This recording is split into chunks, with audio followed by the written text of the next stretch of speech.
Hello friends, a very good morning to everyone. तो आज जो मेरी दिन की शुरुआत हुई थी सुबह के 4:30 बजे हुई थी, क्योंकि लास्ट जो नाइट में मैं टाइम पे सोई थी तो टाइम पे उठ गई थी, क्योंकि एटलीस्ट हमें 5 आवर्स या 5 साढ़े 5 घंटे की नींद होनी ही चाहिए। तो मैं अभी 5.5 घंटे की नींद लेती हूँ। इससे पहले जो है मैं 5 घंटे की नींद लेती थी। तो अभी तो फ़िलहाल ऐसा ही चल रहा है। तो वही सुबह उठ के जो है फ्रेश होके मैं अपना स्टडी करने आ जाती हूँ। तो अप्रॉक्स 1 घंटे की ही मेरी स्टडी होती है, क्योंकि 5 से 6 बजे तक ही मैं स्टडी कर पाती हूँ। उसके बाद मुझे किचन में जाना पड़ता है बेटे के लिए स्कूल का जो टिफ़िन बॉक्स है वो बनाने के लिए, और घर का काम भी होता है, क्योंकि मैं क्या करती हूँ ना, बेटे को छोड़ के उसके बाद तुरंत आके मॉर्निंग पूजा करके जस्ट मैं पढ़ने बैठ जाती हूँ। तो मैं क्या करती हूँ, उसी समय ही अर्ली मॉर्निंग में ही सारा काम कर लेती हूँ। तो ये स्कूल में बेटे को छोड़ने के लिए आई हुई थी, तो उसी समय मैंने शूट किया हुआ था। तो उसके जस्ट बाद ही मैं आके अपने हाथ पैर धो के मेरा नहाना हो जाता है। उसके बाद मॉर्निंग पूजा कर लेती हूँ। तो ये आज ना 10 बज गए थे, क्योंकि आज ना जब मैं छोड़ने गई थी बेटे को तो फ्रेंड्स मिल गए थे, तो थोड़ा सा वॉक करते हुए थोड़ी बातचीत हो गई थी, क्योंकि एक्चुअली मेरी फ्रेंड ना वो शिफ्ट होने वाली है। तो थोड़ा सा ना वैसे तो टाइम मिलता नहीं है कि उनसे बात करने का, तो जब मैं स्कूल छोड़ने जाती हूँ तभी उनसे मुलाकात होती है। तो उस समय थोड़ा सा बातचीत करने में थोड़ा टाइम लग गया। फिर आके मॉर्निंग पूजा करने में मुझे 15 to 20 मिनट तो एटलीस्ट लगते ही हैं। उसके बाद मैं जस्ट अपना आ गई थी स्टडी करने के लिए। तो उसके बाद मैं जस्ट जो मेरा पहला जो सब्जेक्ट रहता है वो इंग्लिश वोकैब चूज़ मैं करती हूँ, क्योंकि वो मॉर्निंग टाइम पे दिमाग हमारा फ्रेश रहता है, तो इजी टू लर्न होता है, लर्न करना। तो मैंने जो है मैम के चैनल में ही ई बुक है उसको मैंने प्रिंट आउट करवा लिया था। तो वो मेरा क्या टाइम सेव कर देता है। तो एक्स्ट्रा जो भी चीज़ें बची हुई रहती है वो मैं लिख लेती हूँ मैम की क्लास में, जो एक्स्ट्रा बताती है बोलते हुए, तो वही मैं लिख रही थी और रिवीजन भी कर रही थी। तो आज जो डेट है वो है 4 जुलाई, और हमारे 30 डेज चैलेंज का आज 4th डे है। ठीक है, तो आज जो मेरा टारगेट है मुझे फिनिश करना है हिंदी में वचन, इंग्लिश में 25 वोकैब्स जो डेली के रहते वो, उसके बाद जनरल मैथ में टाइम एंड वर्क। तो आज जीएस में भी सनसेट, क्योंकि कल मैंने किया ही नहीं था क्योंकि मुझे टाइम ही नहीं मिला था। कल रीजनिंग में मैंने थोड़ा टाइम ज़्यादा दे दिया था डायरेक्शन डिस्टेंस में। तो अगर देख रही हूँ कि आज भी अगर मैं ज़्यादा टाइम दे दूँ और ये आज कवर हो जाता है, तो फिर फ्राइडे को फिर मैं सनसेक्स जो है मैंने टॉपिक उठाया जनगणना वाला, वो मैं फिर उसमें करूँगी। कल रीजनिंग नहीं करूँगी, क्योंकि अभी मैं ऐसा सोच रही हूँ ना कि किसी एक टॉपिक को उठाया, 2-3 सब्जेक्ट, मतलब अगर 5 सब्जेक्ट नहीं हो रहे हैं तो 2 या 3 सब्जेक्ट ले लिए एक दिन में, और उसको ज़्यादा से ज़्यादा ये किया कि 2 या 3 दिन में उस टॉपिक को फिनिश कर ले, फिर नेक्स्ट दो सब्जेक्ट रह जा रहे हैं फिर उनको करे। तो मैं मे बी ऐसा मैं करूँगी, थोड़ा सा चेंज करके भी देखते हैं कैसा रहता है। आज का तो ये है, और उसमें से मैं देखूँगी कि अगर रीजनिंग आज फिनिश हो जाती है तो कल फ्राइडे है, फ्राइडे और सैटरडे 2 दिन में जीएस को फिनिश करना है, जीएस का ये वाला पॉइंट, और उसके बाद संडे को फिर रिवीजन रहेगा पूरा। ठीक है, और तो ये तो वही था डेली का। और डेली का जो लाइव क्लास है, लाइव क्लास अब मैं देखती नहीं हूँ, मैं रिकॉर्डेड देखती हूँ, क्योंकि मैम की जो क्लास है वो 7 to 9 रात को होती है अब।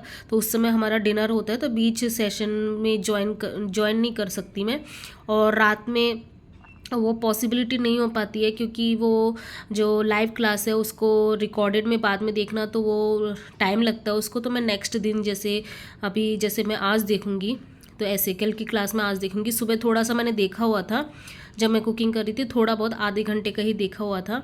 और सुबह जो मॉर्निंग में मेरा जो हुआ है ग्रुप फिनिश हुआ है। अभी मैं क्या कर रही हूँ, पहले जैसा मेरा रूटीन था ना वैसे, क्योंकि रात को अब मैं अपना जो पेपर 2 सब्जेक्ट मैथ है, एक्चुअली बहुत लोगों ने मुझसे क्वेश्चन पूछा है एसएसटी के बारे में, लेकिन मेरा सब्जेक्ट एसएसटी नहीं है, मेरा सब्जेक्ट मैथ है। तो मैं मैथ के बारे में ही बता सकती हूँ, मुझे और किसी सब्जेक्ट के बारे में कोई नॉलेज नहीं है। लेकिन इतना ज़रूर पता है कि आप लोगों का 11th-12th का पोर्शन ज़्यादा से ज़्यादा आता है, लेकिन हमारे मैथ वाले का ही स्पेशली बहुत ही ज़्यादा बेकार कर दिया सिलेबस, पूरा का पूरा ग्रेजुएशन दे दिया, तो हमें दोबारा से ही करना पड़ रहा है, इसलिए हमें डबल मेहनत करनी पड़ रही है।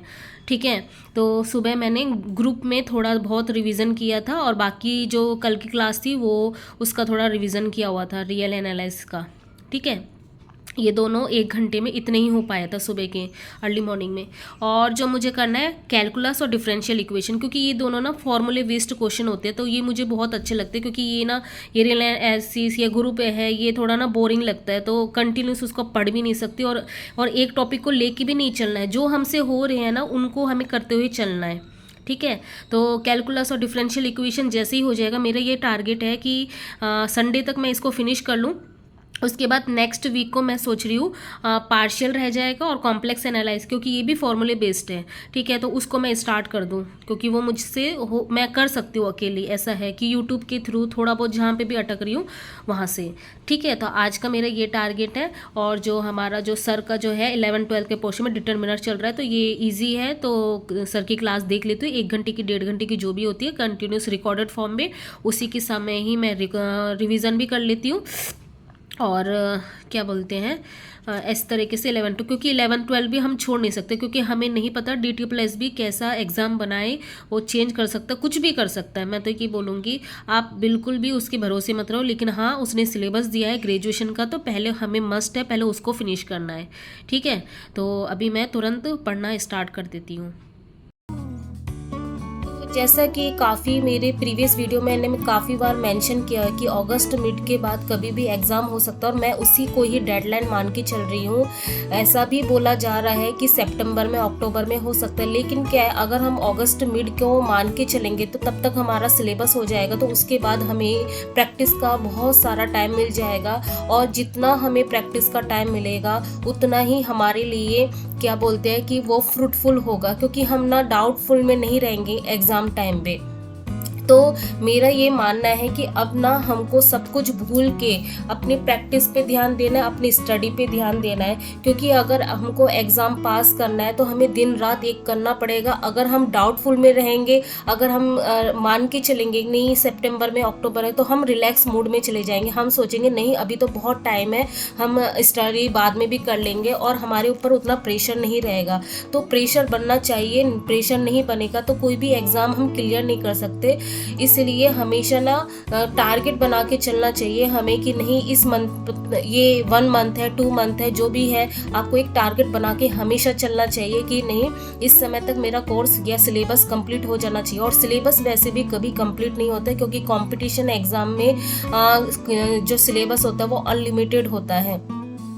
तो ये मैं दिखा रही थी इवनिंग के टाइम पे ना, बहुत बारिश का माहौल हो रहा था, तो वही मैं काऊ वगैरह दिखा रही थी आप लोगों को। तो ये अभी तो इवनिंग के टाइम पे ना मोस्टली ऐसे ही होता है, मैं बहुत सुबह से स्टडी करती हूँ, और इतना मैं आफ्टरनून टाइम पे सोती भी नहीं हूँ। तो इवनिंग टाइम पे ना थोड़ा सा आके थोड़ा सा रेस्ट मोड में आती हूँ, तो मैं थोड़ा बाहर खड़ी होके थोड़ा देखती हूँ। तो उसके बाद जो है ये है हमारा जो टाइम है अब डिनर के बाद है, क्योंकि हम जल्दी डिनर कर लेते हैं। तो फिर क्या होता है मेरे पास ना फिर 3 आवर्स का स्लॉट होता है स्टडी करने के लिए अच्छा खासा। तो इस समय जो है मैं अपने सब्जेक्ट जो मैथ है उसी को ही टाइम देती हूँ। तो काफ़ी लोगों ने बोला हुआ था कि दी आपका ना सब्जेक्ट क्या है, तो मेरा सब्जेक्ट मैथ है, और मैं TGT मैथ से मैंने एग्ज़ाम जो मेरा फॉर्म है वो फिल किया हुआ था, लेकिन फिर भी काफ़ी लोग पूछते हैं तो मैंने फिर दोबारा से बता दिया। और बैच का भी पूछा हुआ है, बैच का मैं यही बोलूँगी कि देखो अभी हमारे बैच में भी रेगुलर वाइज कोई क्लासेस नहीं हो रही है, और हमारा तो जो TGT मैथ वाले उनका सिलेबस तो बिल्कुल ही चेंज कर दिया। इसके कारण जब से सिलेबस के बाद जो क्लासेस हो वो इरेगुलर हो गई है। पहले जो है सर पढ़ाते थे, सर का पढ़ाने का तरीका इतना अच्छा है ना, तो मुझे एक कॉन्फिडेंस आ गया था कि नहीं अब तो मेरा सिलेक्शन पक्का ही है। लेकिन जैसे सिलेबस चेंज हुआ तो सर हमारे जो है 11-12 में ही एक्सपर्ट है, वो ग्रेजुएशन में एक्सपर्ट नहीं है। तो हमें एक अलग मैम है वो पढ़ाती है, लेकिन वो क्या है अब इतनी स्लो पढ़ाती हैं, क्वेश्चन वो इतने करवा नहीं रहे हैं। तो इसकी वजह से मैं बैच के बारे में बोलने में भी मुझे थोड़ा अजीब सा लगता है कि कहीं आप लोग भी मेरी तरह ना फंस जाओ।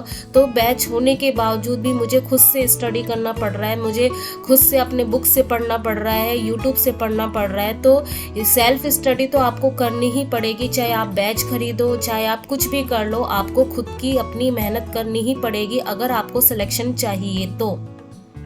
क्योंकि सेल्फ स्टडी का कोई तोड़ नहीं हो सकता, क्योंकि कितना ही हम बैच खरीद ले, अगर हम सेल्फ स्टडी नहीं करेंगे ना तो सिलेक्शन हो ही नहीं सकता। जितना आप अपनी स्टडी को टाइम दोगे आपका सक्सेस होना निश्चित है। तो वही है, तो ये जो मैंने बोर्ड खरीदा इससे मुझे ना काफ़ी हेल्प हो रही है। मैं लिख लिख के ऐसे, क्योंकि इतने सारे पेजेस भी भर जाते हैं। मैं जो रफ वर्क करती हूँ, मेरे बेटे का जो एक्सपायर वाला जो रहता है नोटबुक, उसमें मैं करती रहती हूँ। क्योंकि कई सारी चीज़ें, मैथ के क्वेश्चन कई सारे ऐसे होते हैं जो इम्पॉर्टेंट नहीं होते, जस्ट आप प्रैक्टिस के लिए बार बार क्वेश्चन करते हो मेमोराइज करने के लिए, क्योंकि मैथ में तो हम रट नहीं सकते, हम क्वेश्चन को सॉल्व करके। तो ये जो है टेबल मुझे बहुत हेल्प कर रहा है, तो काफ़ी अच्छा है ये, तो इससे काफ़ी मुझे हेल्प हो रहा है। तो वही अभी नाइट की स्टडी हो रही थी, तो फिर मैं काफ़ी क्वेश्चन है बुक से भी कर रही थी। आप लोग भी बोल रहे थे कि आप कैसे क्या कर रहे हैं। मेरे पास ओनली बुक है डिफरेंशियल इक्वेशन की, और कोई बुक नहीं है मेरे पास। तो अभी क्योंकि मैंने टॉपिक चूज़ किया होता डिफरेंशियल इक्वेशन, तो अभी मैं वही क्वेश्चन लगा रही थी उसके। तो यही था आज का दिन। तो यही मैं बोलूँगी लास्ट में कि समराइज़ यही है कि आप बैच खरीदना चाहते हो, सोच समझ के आप बाई करिए, और किसी भी बैच के ऊपर भरोसा मत करिए। आपकी सेल्फ स्टडी ही आपको सिलेक्शन दे सकती है। तो मिलते हैं नेक्स्ट ब्लॉग में, तब तक के लिए गुड नाइट, बाय।